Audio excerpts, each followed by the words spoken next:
May nabalita ko na isang bansa dito sa Southeast Asia, talagang mandated every morning people are exercising. Singapore think is the one. one time, Singapore, meron silang tracker sa health promotion nila. Binibigyan nila yung citizens nila yung, alam niyo yung mga digital tracker. At pagka naka-attain ka ng certain number of steps, for example, or goal, bibigyan ka ng goal para sa body mo, para nagkakaroon ka ng voucher points dun sa iyong life savings, yung provident funds nila.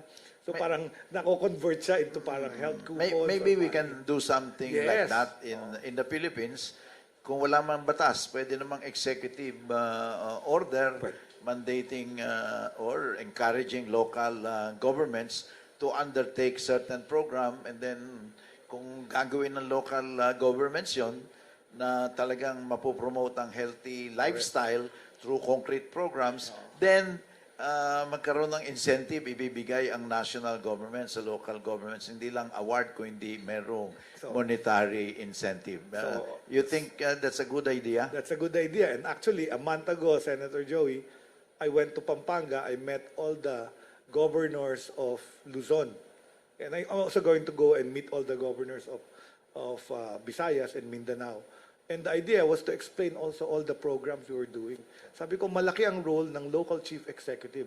The local chief executive is the parang secretary of health, chief health officer ng yung locality. Kasi if you don't provide food security, exercise, medicines, and healthcare, ikaw naman nasisisihin. Talo ka sa next election. Talaga namang overall general manager ang local executive. Siyang food czar. Siyang economic czar. Siya din ang health secretary. Siyang health czar. Siya ang housing czar. Governor ka na. So alam mo yan. Sports czar. Correct. Lahat ng general welfare na tinatawag, kapakanan ng mamamayan sa isang probinsya or sa isang bayan, syudad, yung local chief executive ang overall general. Correct. And in fact, dito sa Pilipinas, nag-devolution tayo sa healthcare. Dinivolve natin sila sa local chief executive. So, ang problema, naka-devolve na siya, pero si Secretary of Health pa rin ang sisihan. Pag walang gamot or bakuna sa health center, ako sinisisi. Pag walang doktor sa ospital, pero ospital ni Governor, ako sinisisi. Nung governor ako, sabi ko, irrelevant ang Department of Health. Actually, kung magaling ang yun ang governor. aking mantra doon. Sabi ko, hindi, sagot ko ito. Kaya doon ko kinuha yung word na sagot ko yan. Sagot ng local executive, supporting role. Ang main actor is the local government, then supporting actor lang ang national government kasi devolved na nga yung health, social welfare, agriculture, even housing, tourism, mga devolved. Devolved lahat yan. Supporting cast lang ang national government. But ano pa yung ibang programa na So yun, yung sa tinutulak? governor. And of course, na dinig nyo na, siyempre, ito very successful yung ating zero balance billing sa DOH hospitals. So, Uy, paliwanag mo mabuti yan. 83 hospitals in the Philippines now, pag pumasok ka, hindi ka na kailangan humanap ng ayuda. Basta ikaw ay nasa basic accommodation. Ito yung ward or shared accommodation. Huwag ka lang mag-private kasi pag nag-private ka, iba yun. That means gusto mo magbayad ng room, magbayad ng doktor. So, pag nasa basic accommodation, 90% of the beds ng Department of Health hospitals are basic accommodation. Okay. So, of all the 83, about 2 million Filipinos na ang nag-benefit sa zero balance billing since na-implement ko last July when this was announced by the President and so on. And of that, ang total cost namin is about 2 billion. So, ang estimate ko na per person na na-discharge sa ospital, gumagastos ang pamahalaan ng about 57,000 pesos. And of that 57, parang 30% is shared by PhilHealth kasi lahat tayo miyembro ng PhilHealth, and another 30% is paid for by yung MAIPIP, Medical Assistance for Indigent, and the remaining 40% is yung MOE na binibigay sa GAA namin, and yung PS, yung sweldo ng mga doktor at nurse. Kasi So, itong zero balance billing sa public hospitals lang. Yes, sa DOH hospitals lang. DOH hospitals.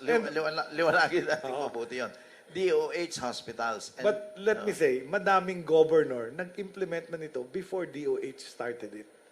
Kagaya Sa ano Laguna, sinasabi mo, oo. Laguna, In-implement, no? Pampanga, Bataan, Sultan Kudarat. Wala kang cashier yung ospital sa Sultan Kudarat. Nakadyaryo pa yon. So, kami actually ang kumopya. National government ang kumopya sa ibang performing excellent LGUs. But hindi magawa ng iba. Kasi nga, money. So, yan ang goal namin. And recently, yung GAA, nabigyan kami ng 1 billion pesos, zero balance billing support fund sa LGU. Ilan ba ang DOH hospitals all over the country? 83. 83. 83 hospitals yan. Of the 82 provinces, 36 na lang ang walang DOH hospital. So ginugol ko rin yon. Para may universal healthcare tayo, dapat lahat ng DOH, lahat ng probinsya, may at least one. Kasi sabi mo, access to healthcare, pupunta ka pa sa kabilang probinsya. Okay. 2 to 3 hours travel. Pangit yun, di ba? Okay. Other programs that So, that meron you're kaming involved in? nag-hit na program na na-recognize din ng WHO, yung BUCAS program. BUCAS stands for Bagong Urgent Care and Ambulatory Services Center. When I started, sabi ko, 80% na nagpapagamot sa ating mga ospital, outpatient lang. Hindi naman nila gusto makompine. Gusto lang nila ma-CT scan, ma-ultrasound, magka-blood test at makonsulta. Sabi ko, edi ilabas natin. So we experimented with the first one in Santo Tomas, Pampanga. District Hospital to, dinonate sa amin. Sabi ko doon sa director ng JB Lingad ng Pampanga, alisin mo lahat ng kama. Palitan mo ng laboratory, ultrasound, tapos tuloy mo yung operations dyan. Yung uwian sila. Alam mo, nag-hit. I said, gawa tayo niyan, 28 bukas centers for the 28 million poorest Filipinos for access. Alam mo kung ilan na meron ako ngayon? After 1 year, 63 buong Pilipinas. Kasi talagang gustong-gusto siya ng mga citizens kasi hindi ka nabibiyahe dun sa ospital. Pagdating mo sa ospital, papipilahin ka. Oo. Tapos pababalikin ka pa the next day para magawa yun. So in other words, one-stop shop. Andun na lahat. In 1 hour, sabi nga nung iba, in 1 hour, napapakonsulta ko yung anak ko, nabablood test, nabibigyan ako reseta, nakakauwi ako, makakabalik pa ako sa office. Makakapasok sa office. Open siya 6 a.m. to 10 p.m. Tapos may urgent care. So kung hindi masyadong serious yung sakit mo, hindi ka naman namamatay, pwede ka nang i-manage dun sa urgent care. So ito pinatatakbo ng family and community medicine. Tapos once a week, pumupunta yung eye doctors, nagkakatarata, yung OB-GYN, nag-opera ng mga gynecologic procedures, yung surgery, gumagawa ng mga hernia, yung outpatient, yung uuwi ka rin sa bahay. So, By the way, naka-live stream tayo, ha? okay. Oo, kaya lahat ng salita mong binibitawan dito, ninonote down na ng mga taong bayan. Kaya madali bang makita itong bukas? Oo, ano tawag to? Bukas? Bukas centers, Bagong Urgent Care and Ambulatory Services. Meron kaming listahan sa aming website, so pwede nilang tingnan.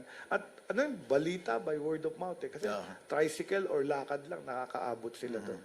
Ang pinakahuli siguro na kukwento ko, itong mga pag-increase namin ng mga reimbursements ng PhilHealth. Number 1 dyan, yung dialysis.